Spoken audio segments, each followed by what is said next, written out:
और लइको के डाले दा बूढ़ाओ डाली जवान ये भौजी। और लइको के डाले दा बूढ़ाओ डाली जवान ये भौजी। तहबे होलिया बीतते बन जहीबू प्रधान ये भौजी। तहबे होलिया बीतते बन जहीबू प्रधान ये भौजी। नमस्कार दोस्तों, हम गीतकार वकील कुशवाहा समस्त भाई लोग का अपना चैनल कवि की रचना में एक बार फिर से बहुत बहुत स्वागत करत बानी। तो दोस्त एगो आज बहुत ही अच्छा मैटर ले ले बानी होली कम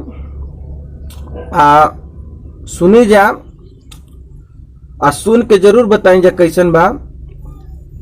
सुनावे से पहले एगो छोट सा रिक्वेस्ट बा, जे भाई भी हमारा चैनल पे पहली बार आयल बा या चैनल के अब तक सब्सक्राइब नहीं किया कैले तो चैनल के जरूर से जरूर सब्सक्राइब कर ले। आप बेल आइकन के घंटी प्रेस कर ले ताकि रोज रोज नया नया मैटर को सुने के मिले। तो ले गाना का मुखड़ा सुनी जा।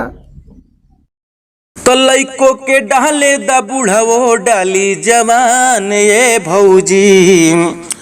अरे लइको के डाले दा बूढ़ाओ डाली जवान ये भौजी। तो होलिया बीतते असो बन जहीबू प्रधान ये भौजी। तो होलिया बीतते असो बन जहीबू प्रधान ये भौजी। तो दोस्तों आपने गाने का मुखड़ा सुना, एकदम न्यू ट्रैक मैटर था। यदि आपको अच्छा लगा हो तो प्लीज़ एक लाइक कर दीजिए और चैनल को तुरंत सब्सक्राइब कर दीजिए। कमेंट में बताइए कैसा लगा। तो लीजिए गाने का आप अंतरा सुनिए। तो लूटी संग जे लहरा ओट देई तोहरा। लड़ाई से विरोधी तोहार हो जई है बहरा। लूट संग जे लहरा हो ओट देई तोहरा हो। लड़ाई से विरोधी तोहार हो जई है बहरा हो। होलिया में बहसेला देवरन का तोहरे में जान ये भौजी। होली में बहसेला देवरन का तोहरे में जान ये भौजी। तो यह सोचू न हुआ में बन जहीबू प्रधान ये भौजी। तो यह सोचू न हुआ में बन जहीबू प्रधान ये भौजी। तो दोस्तों यह पहला अंतरा था। यदि आपको अच्छा लगा हो तो एक लाइक कर दीजिए, कमेंट में बताइए कैसा लगा। पैसे गाना चाहते हैं बिल्कुल फ्री में गा सकते हैं, फुल एंड फ्री है। रोज रोज ऐसा ही अच्छा मैटर मिलेगा आपको।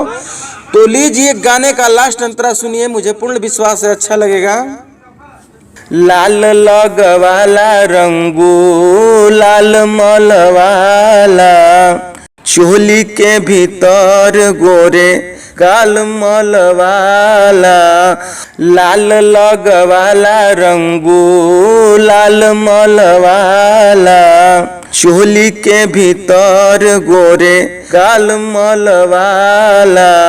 अरे वकील संजय पडाला तनी ध्यान ये भौजी। अरे सोनू विवेक पडाला तनी ध्यान ये भौजी। तो यह सोचू नौआ में बन जहीबू प्रधान ये भौजी। तो यह सोचू नहुआ में बन जहीबू प्रधान ये भौजी। तो दोस्तों गाना आपको यदि अच्छा लगा हो तो चैनल को सब्सक्राइब करिए, लाइक करिए और मिलते हैं अगले वीडियो में कल एक बहुत सुंदर मैटर के साथ। और दोस्तों कमेंट में बताइए मैं कल आपके लिए कैसा मैटर लेकर आऊं, किस ट्रैक पर लेकर आऊं, कमेंट में आप जरूर बताइए। तो मिलते हैं नेक्स्ट वीडियो में, तब तक के लिए जय हिंद जय भोजपुरी।